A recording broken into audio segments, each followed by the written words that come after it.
Hello বন্ধুরা, নমিতা সাহা চ্যানেলে তোমাদের স্বাগত। আজকে আমি তোমাদের জন্য নিয়ে চলে এসেছি সোয়াবিনের কোপ্তা। তাহলে দেখো সোয়াবিনের কোপ্তা বানানোর জন্য কী কী লাগছে। আমি সোয়াবিনটা সিদ্ধ করে নিয়েছি, এবার ওটা আমি মিক্সিতে ফাটিয়ে নেবো। তোমরা চাইলে ছোটো ছোটো করে ছিঁড়ে নিতেও পারো।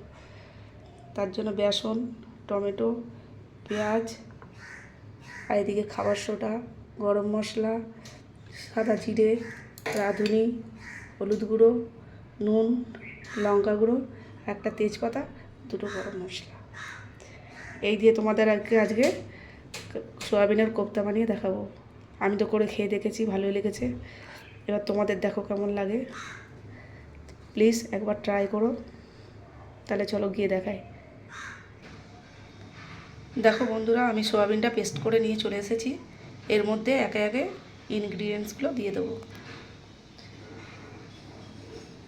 তোমরা বেসনটা প্রয়োজন অনুসারে দেবে, যাতে সয়াবিনগুলো গোল গোল বলের মতো পাওয়া যায়। আমি এখানে 3 চামচ দিয়ে দিচ্ছি।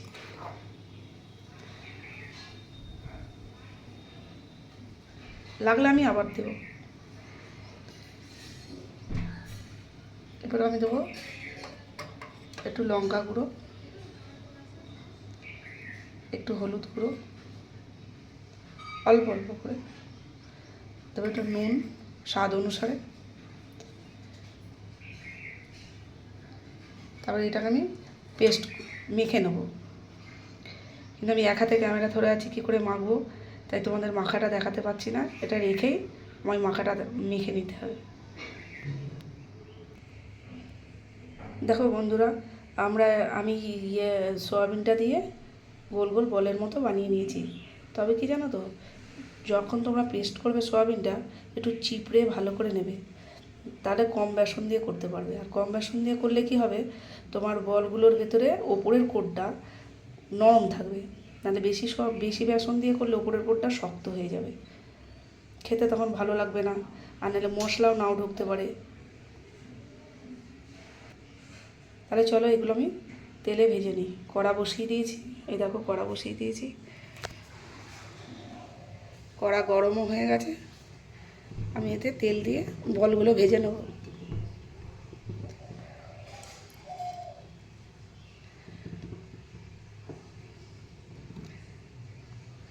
তেলটা গরম হলে এক একে আমি বলগুলো দিয়ে দেবো।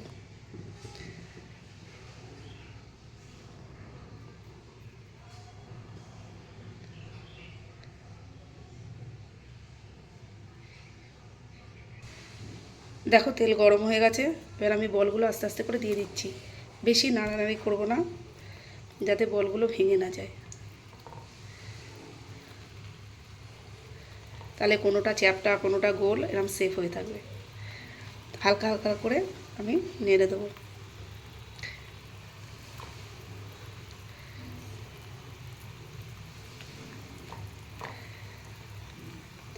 ভাজার সময় ফ্লেমটা আমি একটু বাড়িয়ে দেবো। তারপর একটু ভাজা হয়ে গেলে কমিয়ে দেবো।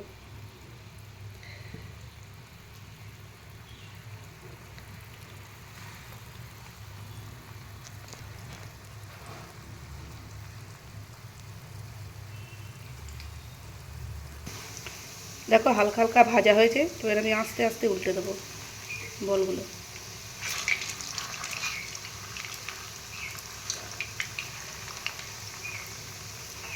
একটুখানি হয়ে গেলে তারপর আমি জোরে নাড়লেও কোনো অসুবিধা নেই, কিন্তু প্রথমে আমাকে হালকা হালকা করে উল্টে দিতে হবে।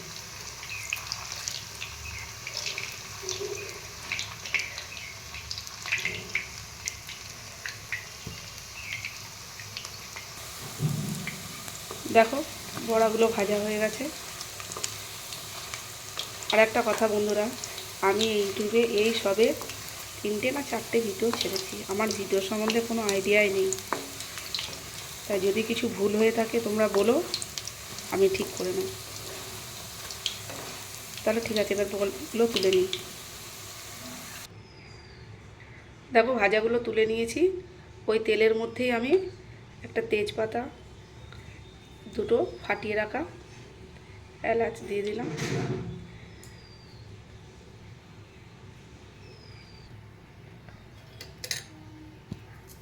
সাদা জিরে,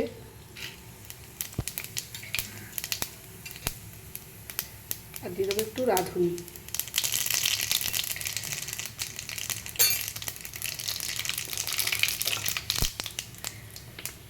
একটু নাড়াচাড়া করে ওর মধ্যে আমি পেঁয়াজ বেটে রেখেছিলাম, সেই পেঁয়াজ বাটাটা আগে দিয়ে দেবো।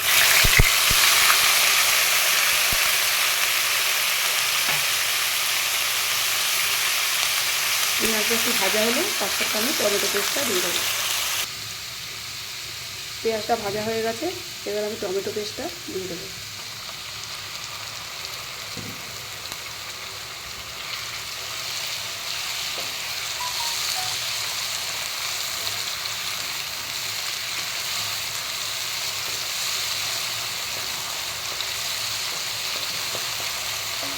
একে একে মশলাগুলো দেবো। হলুদ গুঁড়ো,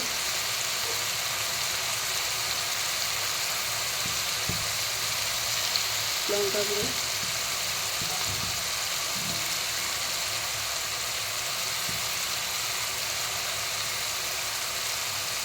নুন। এটা ভালো করে আমরা মশলাটাকে কষিয়ে নেব।